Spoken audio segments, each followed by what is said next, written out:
All right, everybody. Hope you're having a good conference.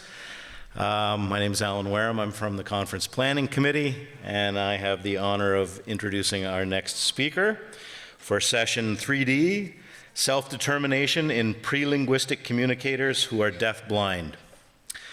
So our guest speaker today is Susan Bruce, PhD. She's a professor of special education at Boston College. She coordinates the master's degree programs in special education, extensive support needs with an optional specialization in deafblindness. Her research interests are communication and early language development in learners with multiple disabilities and especially deafblindness, assessment and collaborative action research. Susan has published 61 articles and chapters that specifically address the learning of children and young adults who are deafblind. She is the mother of 4 adult children, including a daughter with multiple disabilities. Welcome, Susan.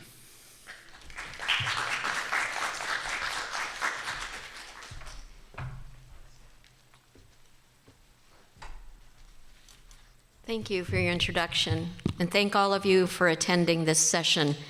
In this session, I'll be talking with you about self-determination in deafblind learners, can be of any age, who are prelinguistic communicators, perhaps very early communicators. And I'm going to try to work 2 of these devices, so hold on. There we go. So what is self-determination?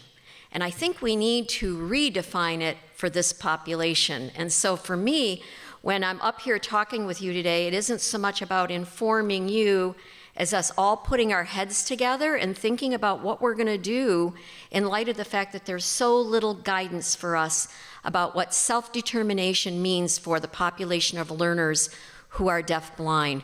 So what is self-determination? It is having a voice about what happens to you. Having some control in your life. Sometimes we say being a causal agent in your own life, although no one gets to decide everything that happens in their life, right? Okay. So self-determination, what is the status then of our guidance for this group of learners? We have a profound lack of research and other professional literature to guide us, so that's not great news. We have a lack of research that is deafblind specific, and in fact, only 0.4%, so less than half of 1% of all research study participants were individuals who had multiple disabilities, and then a small percentage of those might have been people who are deafblind, and that may not have even been disclosed in the participant descriptions. So very little guidance. So we know teachers and rehabilitation specialists and family members all over the world are struggling to figure out, what does self-determination mean, and what are my roles and responsibilities in regard to this? And in fact, as a university professor, I've been putting this challenge out to students for a number of years now, and find they often come back with better ideas than what I presented them with. So I'm kind of learning from others as I go, and I know you're all in the same boat. Self-determination does indeed happen across the lifespan, and it can be taught. And that's where we all play a role. So I really like Wood, Fowler, and Test's conceptualization back in '05 of self-determination, although we might change a few of the words, perhaps to be more suitable in our own language or for this population. So the 8 components that those researchers defined are self-awareness, self-regulation, problem-solving, choice-making, decision-making, which can be distinguished from choice-making because it's more open-ended. In choice-making, we often have distinct options that we're choosing among. In decision-making, it's much more open-ended. Goal setting and attainment, self-advocacy, and self-efficacy. So I propose to you that if we think about each of these components deeply, and what we would do as family members and professionals to support the individual who's deafblind, that we would be doing our jobs very, very well, and really helping to improve the life of the quality of life for individuals who are deafblind of different ages. Oh, I'm sorry, I was behind us. Okay. The first one that I want to talk with you. So going back and thinking, I put an asterisk next to the components that I was going to specifically address. So the first one is self-awareness. So in the very beginning, this is about knowing that you're separate from your bassinet, from your carriers, that you are separate from things in the environment. And so the early orientation and mobility curriculum is so very relevant to this first component of self-determination known as self-awareness. So from understanding yourself as a separate entity from objects, the setting, the people in the setting like your primary caregiver, you then learn about your body parts, how your body moves in space, starting in very close space for quite a long time for these learners, in movement in space, and in relationship to other people and other things. You begin to understand that you are an entity, that you have an identity, and that's where I think we have a lot of work to do, because identity is formed in relation to others, isn't it? And by the way, I just read an excellent article, and I brought it with me if any of you want to see, but it talks about really defining identity in relationship and in narrative with others, which I think is very powerful. It was done by Norwegian researchers, so it's really causing me to kind of think of some things in a new way, which is good. So recognizing yourself. So we have researchers that concentrate on self-recognition in the visual sense, like knowing your own image. And it takes us a long time to move from recognizing our visual image, if we have sufficient vision to do so, to recognizing ourselves in a photo, and much later than recognizing ourselves with different kinds of background information. It's not intuitive at all. It takes years, the early years, to master that. And visual self-image is only one way to recognize yourself, and probably not a terribly helpful concept for some of the learners that we work with and care about. Knowing your name and other aspects of yourself is part of self-awareness. Being aware of your feelings, and then later knowing and expressing your preferences is part of who you are, your identity, your self-awareness. And then even much later, being able to evaluate yourself. So in the image on this slide, we see a young girl smiling as she engages with her mirrored image, which would be visual self-recognition.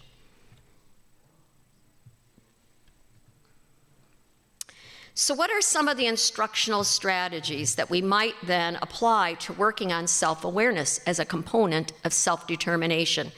Body awareness activities, as I said, the early orientation mobility curriculum is terribly relevant, including the handling and moving of objects of various weights and sizes in relationship to oneself and others.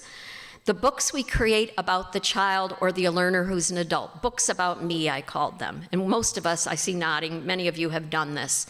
Experience books, which are books about the learner's lived experience, thus building on memory and building understanding of self-awareness. These are things I do. These are part of me. The vocabulary we teach is also relevant, like the name of the learner, teaching the self gesture, teaching me and mine, teaching emotions to reflect how the learner is feeling, and providing many rich and repeated experiences so that the child will experience different types of emotions that can be expressed and for which you can assign some new signs and teach those signs, and for indication of preferences. And so in the picture on this slide, we see an image of a young woman signing mine as part of self-awareness, which she achieved a long time before that. All right. Self-regulation then. Self-regulation has a variety of parts to it. And I want to talk with you about some of the points that Tim Hartshorn made in a series of videos that are just excellent at the Deafblind project site for Ohio. So you can find his work there. And it really shaped a lot of my thinking around this. So self-regulation is the intentional management of cognitive, behavioral, emotional, and physiological selves. And so he separates out strategies for each of those areas. Reduced sensory input due to deaf blindness then creates many challenges in the area of self-regulation. Self-regulation can be taught. We can provide external supports, which then become internalized. They become part of the individual's repertoire that they apply. We have taught the individual these strategies. We can focus on a goal in the moment. We can focus on how to motivate, and then later that will be translated, we hope, into internal motivation. So self-regulation occurs when we have a goal. Everyone has self-regulation challenges. I'm finding myself with a lot of them recently, having lost 2 family members in the last few months. So we have different kinds of self-regulation challenges in times that are difficult and stressful. So then looking at cognitive instructional supports, breaking self-regulation down, one important idea is to teach at the right place, not meaning a location, but teach in the zone of proximal development, which would be just above what the learner can do independently. It's that zone in which they have a very good chance of being successful with a mild amount of support. If we teach way up here and we think that just practicing will get you there, we will frustrate you. And you will experience much failure, and that will in fact shape your identity and could create learned helplessness. So one of the most important self-regulation strategies from us as professionals and parents then would to be teach at the right level. Not too low, because that communicates disrespect, and not too high, because that creates too many opportunities for failure, which has a negative impact on us as learners. We provide connections to prior experiences and achievements. We provide options to compare experiences. It could be something simple like comparing 2 objects, 2 different examples of the same thing.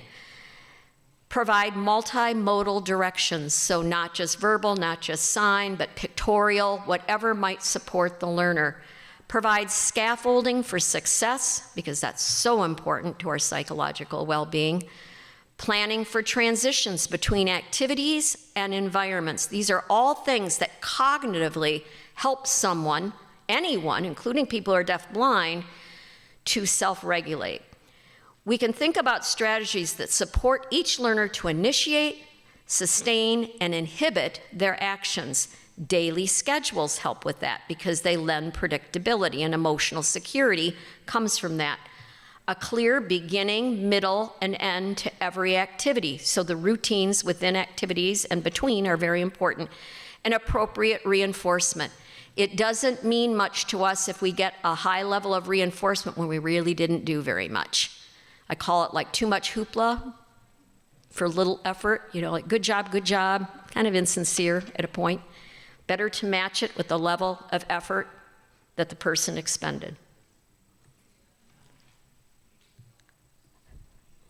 All right, in thinking of self-regulation and behavioral supports then, we can create predictability, again, getting back to teaching the schedule, teaching orientation to physical environments, not changing them too often, making sure everyone's oriented who needs it, considering the level of stimulation in the room. We all have issues with levels of stimulation. Sometimes there are those among us that can handle a lot of visual clutter in a room. There are those of us that like a room much more sparsely populated with objects, and that gives us a sense of calm. And those are self-regulation issues. We have to rise above it when an environment presents challenges that make us feel anxious or overly excited or some other emotion. We need to consider this level of stimulation then in terms of vision, visual characteristics, auditory characteristics. One of the reasons we often put tennis balls on the chairs that go with the school desks. Tactual stimulation, how much is needed? Is the child getting that? Those are self-regulation issues. We can create movement breaks, and we know who the kids are and adults are who need the movement breaks, and some of us are among those folks, right? We can't sit too long or something might happen. Functional behavioral assessment. So a quick little message on that. If you remember the word SEAT in English, S-E-A-T, then you'll have the 4 primary functions of unappreciated behavior, let's put it that way. You'll have that acronym. So S is sensory, and that's extremely relevant for this population. Overload, underload, and in any modality like visual or auditory. E is escape, sometimes we call it avoidance. A is attention, meaning of human beings. And then T is tangible. You want something as opposed to someone. And so there's lots of material, including the motivation assessment scale, that you can use to do a functional behavioral assessment, which is an important place to start and goes way beyond ABC analysis, which is insufficient. and then we'll get you closer to being able to develop a positive behavior support plan. We could do whole sessions on that, and we don't have time today, but those are just a couple of ideas then around behavioral regulation supports as part of self-regulation then. Then thinking about emotional regulation, teaching learners to regulate positive and negative emotions. Oh, that's hard for all of us, isn't it? Considering the role of music or other stimuli to calm or energize. Maybe it's something olfactory that energizes someone or calms someone. Perhaps it's music. Teaching them to express emotion, so the communication messages associated with the expression of emotion. Providing a safe place for them to express emotions, even though that might need to be delayed. So if someone's very upset, that may not be the time to have a conversation, right? And sometimes people want to push that to have the whole thing done and to move on, but it may not be right for that individual. Support the learners to attend to relevant stimuli. This is a big issue. We talk a lot about joint attention, but knowing what to attend to is a major struggle for most of us across our lives. So supporting the attention to relevant stimuli and teaching to persist on task. Let's remember that people who are blind and deafblind have fewer opportunities to observe the persistence of others, and that's an issue. They may not hear other people make comments about how hard something is or how hard they had to try to accomplish it. So they naturally have fewer opportunities, and we should be compensating for that. In the image, you see a hand pointing to a smiling face when neutral, and when a neutral and frowning face are also options. So let's think about self-regulation in terms of the fourth part of it, physiological. So when we're setting up environments, and some of these cross more than one of the four areas, but we can consider their sensory needs. Let's think about health and pain. Let's think about fatigue, because many of our learners have sleep issues. Many of us have sleep issues periodically. Let's think about their eating. Let's not give them a lot of sugary reinforcements that might upset their self-regulation. Their digestive health, we know that comes along with some of the syndromes associated with deafblindness. Sleeping patterns, respiratory wellness is huge because it's very tiring when you're not breathing well.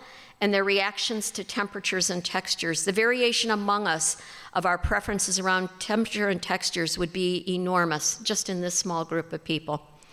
We can teach healthy eating, drinking, and sleeping habits to the best of our abilities, working closely with the family. And we should be teaching relevant vocabulary like, I'm tired. Let's not be afraid to teach some of the things that we might be less eager to see or hear communicated, like I'm tired, I'm hot, I'm cold, I'm hungry, I'm fine, I want to eat, I want to drink. So when we're thinking about vocabulary, we should be thinking about the vocabulary that enhances the development of self-determination, is what I'm suggesting here. All right. So most often, and you'll read this in so many articles and chapters, most often when we think of self-determination, we think about choice making. But I don't think we do a very good job with choice making, and I don't want to be overly negative, but I bet a number of you have had the same experience where people said, so-and-so made a choice of blank, and you're like, I don't think so. Or we've seen a parent like, really? Really? And the reason could be that they're not even sure that they understood the options. So I'm going to go ahead and dive into this. When I teach at the university, I don't call it choice making, I call it authentic choice making, and to distinguish it between an opportunity to make a choice and really making an authentic choice, which is our job to promote authentic choice making. So when we're offering choice making, we're offering options from among two or more. And I'll explain this vocabulary in just a moment. This requires experiences, and we need to think about that a lot in deafblindness. We hold up a couple of icons, symbols, whatever they might be, but if you don't have the experience to understand those objects, then you can't possibly make an authentic choice. We need to offer opportunities to have some control, and that's what choice making does, and it allows for an expression of preferences. It is also one of the rights on the Communication Bill of Rights as developed by the U.S. National Joint Committee on the Communication Rights of Persons with Severe Disabilities. I'm on that committee. I think we're going to be renaming it as many of us are getting away from the term severe disabilities. All right, some vocabulary then. Options. The options are what we offer as the possibilities. So these are terrible things, but they're what I have. These could be the options if I held these up and you were to choose one of these. Probably not very exciting. Well, you might want that one a lot more, though. Representation are the icons or symbols we use for the options. So instead of this, I might hold up pictures of these, or I might sign the words and pause in between and ask you to choose from the two options of the remote or the water. And then how you tell me what you want is the selection response, also known as the indicating response. And so all of these things have to be understood in order as a professional or a parent to offer authentic choice making. We have to know what the options are, and we have to know that at least one of them has some value for the learner and that they have the experience to understand what they are. We have to be sure that whatever that we show them, whether it's a picture, a sign, this is not a time to teach a new sign, folks. And people will argue with me about that, but I think it's really disrespectful to try to teach a line drawing, a sign, or something else that's communicative when you're asking someone to choose something, because if they don't have that vocabulary, they cannot do it. So it's interesting that people use this as an opportunity to teach vocabulary. I do that in another situation, would be my opinion. So you have to know the representation, or it's not authentic. And then the selection response or indicating response. So how are they going to show you? And that could be anywhere from directly taking it. One time I was filming a lesson and the child, it was so exciting, instead of picking it out, the child leaned forward. It was a choice of 2 snack bags and actually went and licked it. I'm like, okay, that's a unique indicating response that I've never seen before. We'll work on that, but that was good. It was very clear. So for some kids, because of the motor limitations, that is a really tricky thing, coming up with an indicating response. But the people that know them well might really notice changes in affect or breathing, as so many of you already know, I'm sure. So again, they need the experiences to ground the understanding of the options. Then they need to know what the representations of the options mean. Otherwise, just go to the object level if it can be shown that way. Offering, nothing wrong with that, offering options at different levels of preference, especially in the beginning. So something highly preferred with something they really don't want. Have an efficient indicating response, and that might involve the use of technologies like switches and yes and no. It could involve any mode of communication that's suitable. We want to be careful about how many options we present. We want to consider how to present each option and for how long. So sometimes we are so invested in the learner's success that we give them hints. And we'll see a choice-making routine and somebody will put the right answer, what they think the right answer is, closer, and the other one farther away, right? Physical distance. Or they'll go like this and shake it more. So we have to watch ourselves that we're consistent and that we're not leaking clues, because the learners we're working with are also social beings who want to please us, but our job is to get from them what they want, not what they think we might want them to choose, right? So that's important, to be consistent, to have well-defined, consistent, receptive vocabulary for the choice-making routine. Sorry, but the individual gets what they selected, and you as a team will have to decide for how many seconds they're going to stay with the thing they selected so they understand the power of the selection response. And then you'll have to have a routine that your team defines about re-offering, because we're not going to be cruel about it, right? There are times we don't listen well and we make the wrong choice. So we'll re-offer it, but all of those decisions are relevant to each individual learner.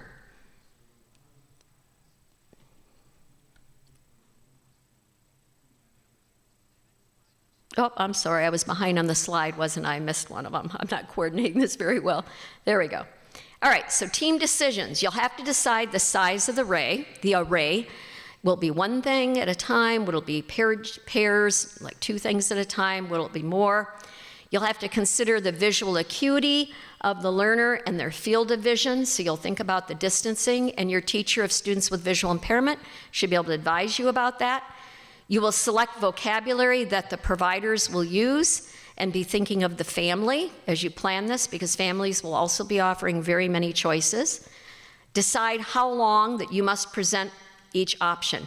And to do that, you have to think about auditory processing possibly, visual processing, and cognitive processing, and also motoric response time that's required. So there's a lot for us to think about with this group of learners. And I'm not suggesting it's additive, but through your expertise, your team will know about the length of time that's needed.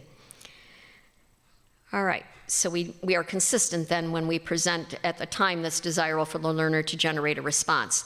We'll avoid giving clues like shaking the answer we think is correct, and we might consider formal preference assessment to inform how we select options.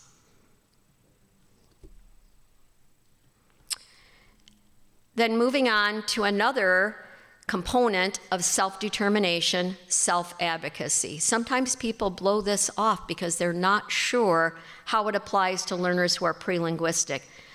But we can think about this, and I'm sure we have many ideas collectively. So self-advocacy is about asserting what one wants and doesn't want. Prelinguistic learners do this, don't they? Quite a bit. And it can be expressed through positive and negative vocabulary. It can be expressed in body movement and breathing. It can be expressed in multiple communication forms and modes, like expressing all done verbally in signs, or simply by pushing the lesson materials away from your wheelchair tray.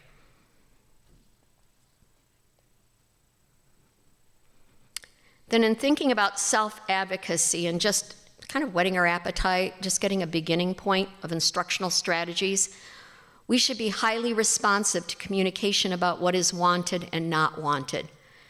That means not ignoring when someone communicates something we'd rather not see or hear, right? Acknowledge it. It doesn't mean you always get what you want, but it does mean that we always are responsive and acknowledge you. We support the individual to develop preferences, and again, experiences are vital to that. We work on self-advocacy vocabulary. Don't be afraid to teach no, or I don't like it, don't want it, because they're going to show us that in another way if they don't have those vocabulary, and it's just a respectful thing to do. So yes, no, want, don't want, more, all, done, finished, or finished, whatever the family prefers. My turn, different. That one's a tough one, but we can teach that. Representations for preferred places, people, and activities, and maybe some of their decisions could be happening in the setup of the schedule. Maybe sometimes they could choose who to work with or where they might work. Encourage student participation in yearly planning meetings, such as person-centered planning or any kind of yearly plan that you do in your country. And then I have a couple slides for references. So I think I can take questions now. Perfect. Thanks very much. Does anybody have any questions? We have a live mic. I'll bring it around the room. Or are we actually going to finish early? I might have allowed too much time for questions. Okay, just 1 second. Yeah. Hi. Hi. I was just wondering if you could go back to when you were talking about choice making, and you said not wanting them to do the opportunity to make choice, like to focus on the opportunity to make choice, but actually be interested in the choices itself. Yeah, it's really about meaning, having it be meaningful to the child. So I don't know if you're saying this, but I'm telling you that I do I'm still an active researcher, and I go in and out of schools and I do consultation, and I'm still seeing examples of people holding up two pictures, but nobody can tell me for sure. Like I'll ask, how many pictures does this child comprehend? And they'll say, we're not sure they comprehend any. Oh dear. So pictures would not be a way to ensure, or at least support, the likelihood of a meaningful choice then, or an authentic choice. Then I'd be thinking, would objects, the real thing, be a better idea? Sometimes in our eagerness to want to create good uses of technology, we move into creating things that look nice and can be laminated, but the kids might not understand them. I see it a lot with line drawings.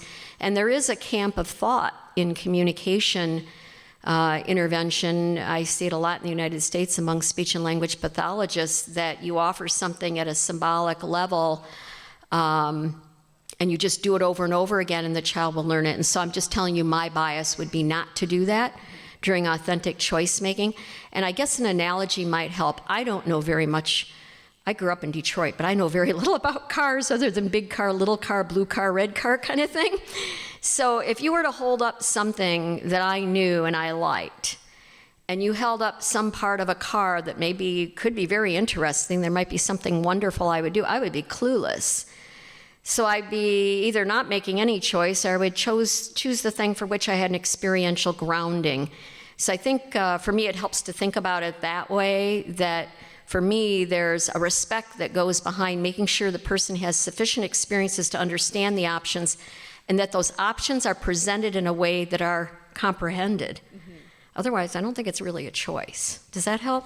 Yeah. And yeah. So do you find, or have you found when you've worked with teams and tried to get them to kind of pull back and go back to maybe a symbolic, have you found success in that? Like, yes. An easy, yeah. Yes, and I'll actually tell you an example in visuals. I was doing the TVI services for about 7 years while I was a faculty member in a school down the hall in my building. It is a choice-making opportunity. It was attendance during morning meeting, and they would show pictures of, like a big, enlarged picture of the child and a picture of another child. And this teacher, she came in the hall and she was exasperated. She's like, "Susan, I've been doing this for 2 years, and they're less than 50% successful in a field of 2. I'm like, they don't recognize their own image then.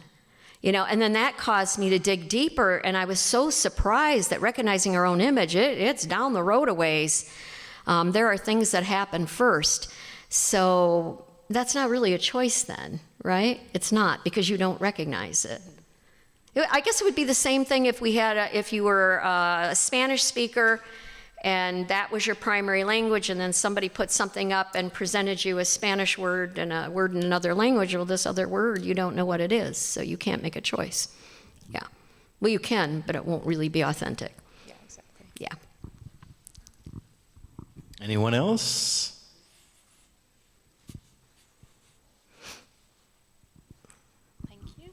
Thank you, Susan. I had a question. You were talking about this self-awareness and self-regulation and this choice-making and the self-advocacy. Would you consider that how are they related to each other? And is there a certain hierarchy in it? Oh, that's a really interesting question. We would not have the research for me to be able to answer that, although self-awareness, it's a continuum, right? Mm-hmm. So early self-awareness and identity seems to be really important. Let me grab this journal that I brought in. So this is the research and practice for persons with severe disabilities. Has a lot of good research.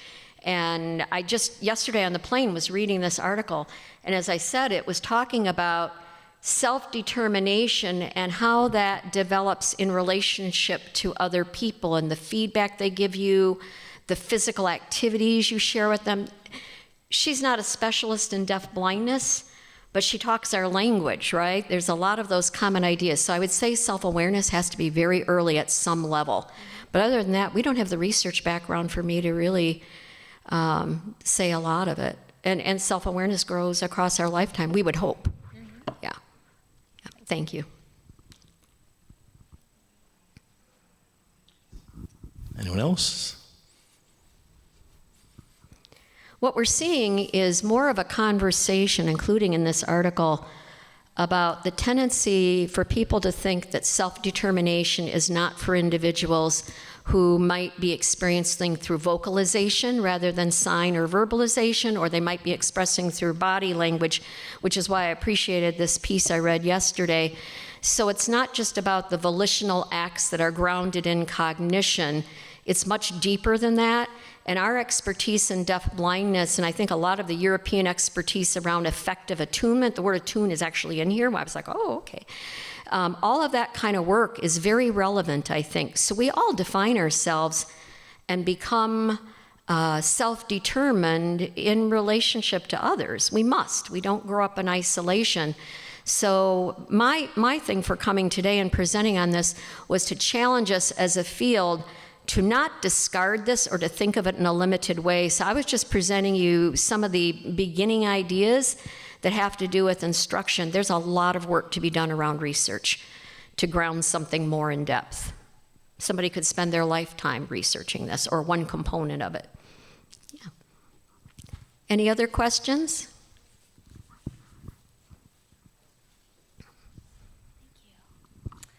Have you found that, Dr. Lily Nielsen and active learning has helped in some of your research of all of this information with kind of like developing preferences for prelinguistic learners and like kind of discovering that you can't have an effect on your environment and that, you exist in a world that has things going on outside of you? Yeah, you said a number of things that are highly irrelevant there, knowing that you can have an effect in your environment.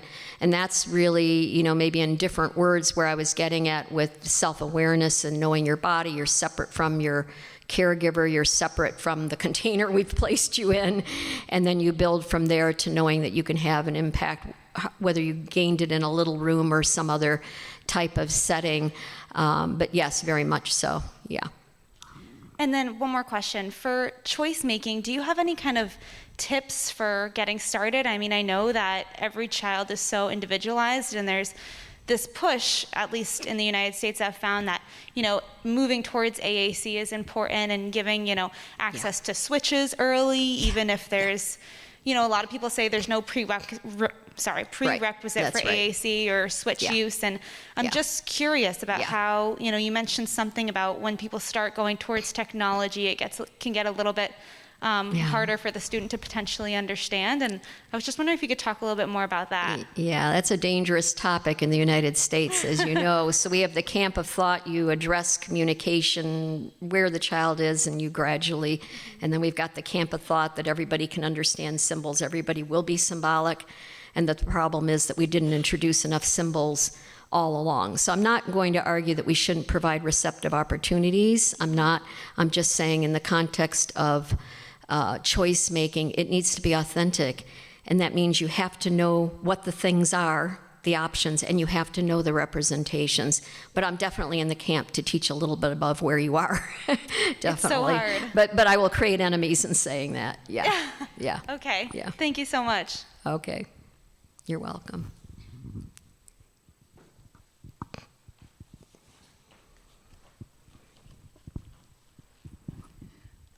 You said that you believe that also people on a pre-symbolic level are able to have an influence on their environment, show self-determination. Oh, yes. But the problem is, I think that often it's not recognized because it's, by using their body language and vocalizations and that sort of things. Yeah. Do you have some ideas on how we can make the communication partners more aware of these things? Yeah, and I know the team in the Netherlands has been working on this for many years under different intervention names. I watch that work very closely. Yeah, I do think, I'm optimistic. I think that people who are invested in these learners in the school and the home can often tell me a great many things about what they know about that individual. They often hold a great deal of expertise.